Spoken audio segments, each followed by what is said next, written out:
Ya, kalau misalnya teman-teman bisa melihat ya. 800. Ingin bertanya kan?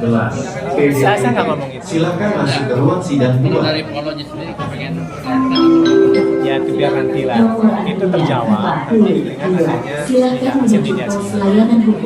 Bang, kan kemarin sempat ada ungkapan hati dari Paula ya di media sosial. Menanggapinya seperti apa, Bang, sebagai tim kuasa hukum?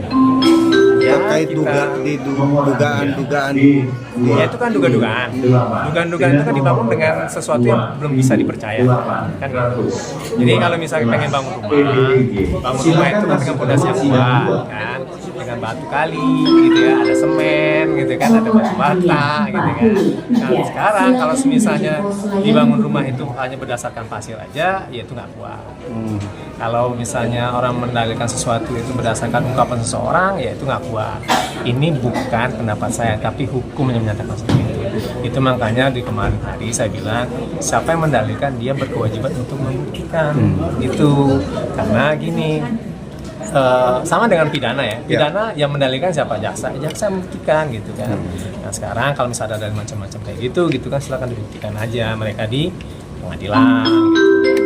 Ya pada prinsipnya ya kita tuh siap menghadapi. Bang, di mediasi kedua ini kan ada diminta usulannya. Mungkin dari Paula sendiri apa sih usulannya? Terkait anak mungkin seperti apa? Ya itu nanti. Ya pada prinsipnya itu suatu hal yang akan dipertemukan. Artinya Paula sendiri ingin mengambil hak asuh anak juga. Jadi begini, ini hukumnya ya. Ya. Hukumnya. Dalam 105 sama 156. Yang pertama itu hak asuh itu pada ibu. Ya. Itu kompilasi hukum Islam. Lihat sini aja, Bang. Ya teman-teman. Bang, lihat sini aja, Bang. Bilangin ya. Saya yang nanya, Bang. Secara hukum itu hak asuh anak itu kepada ibu. Kenapa? Pertama, dia itu belum berumur Muais. 7 tahun. Muais itu 7 tahun sampai 9 tahun. Oke. Dia di bawah 7 tahun. Oh, di bawah Ya. 7 tahun. Oke. Kan gitu kan. Nah, kemudian setelah itu ada 3 hal yang bisa menghalangi seorang ibu ya, Ya. tidak mengasuh anak. 1, 2, dia gila. 3, dia tidak mampu secara ekonomi. 3. Jadi paling ibu ya, bagi ibu. Silakan Cuma masuk ke 3 hal ruang itu sidang yang menghambat 2. bagi ibu-ibu untuk bisa mengasuh anak. Oke. 1. Ya. 156 ini lanjutannya ya.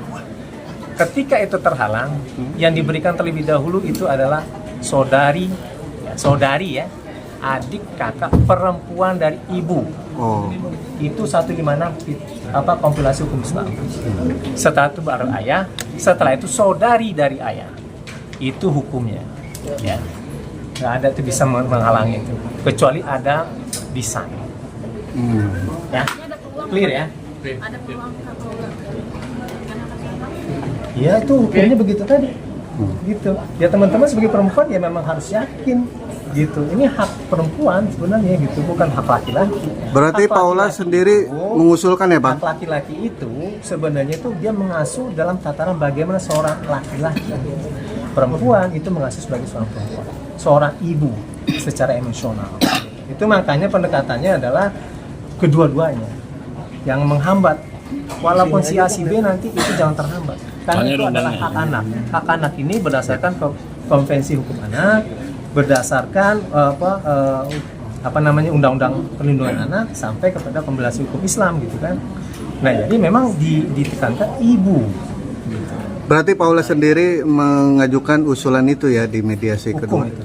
Usulan. Hukum. Itu hukum kan Hukum usulan. ya. Hukum. Yang saya bilang tadi apa kan pasal 105 dan 156 kompilasi hukum Islam. Gitu. Jadi itu bukan permintaan siapa-siapa, tapi hukum dan agama Islam, syariah Islam yang bilang kayak gitu. Oke, Paula sendiri ada obrolan bantahan-bantahan juga sih soal Itu tudingan-tudingan itu. Itu nanti di pengadilan. Itu makanya sejauh apa dia punya bukti itu kita Sebelumnya akan. ada obrolan ke abang nggak sih? Ya enggak lah, jangan sekarang lah. Itu kan persidangan. Itu makanya satu lagi ya. Oke, Oke, Bang. satu lagi ya. Sebelum dibacakan di depan persidangan, dalil itu nggak boleh keluar sebenarnya. Nggak boleh keluar itu. Pertanyaannya, kenapa banyak isu? Siapa yang keluarin itu? Harus tanggung jawab itu. Ya, itu harus clear teman-teman itu kan. Itu makanya baik itu di pengadilan agama perdata yang lain-lainnya gitu ya, itu harus dikit dulu sampai itu dibacakan di depan persidangan yang terbuka untuk umum. Dan kemudian saya ingatin, sejarah pengedaran agama itu sebenarnya begini, dia berbeda dengan sistem hukum perdata barat ya, berdasarkan BW. Dia berdasarkan hukum Islam. Itu makanya dia menggabungnya itu pada tahun 60-an. Gitu ya. Yang dulunya itu yang menyelesaikan adalah qadhi, hakim gitu ya. Yang berasal dari tokoh-tokoh agama Islam yang bisa mempertemukan, bukan memperadu-adukan. Nomor antrian Itu harus clear ya. 98. Jadi Silakan dengan menunggu begitu di bagaimana luar. si qadhi itu bisa mempertemukan untuk berdasarkan syariat Islam sebenarnya. Kan? Nah, oleh sebab itu makanya ini memang dipertemukan untuk bisa dirahasiakan, bukan untuk diumbar. Itu makanya pertama-tama saya bilang kemarin itu ya, untuk kepentingan dari anak. Apakah ada orang ngomongnya macam-macam soal anak? Tentang suami? Enggak. Itu mohon.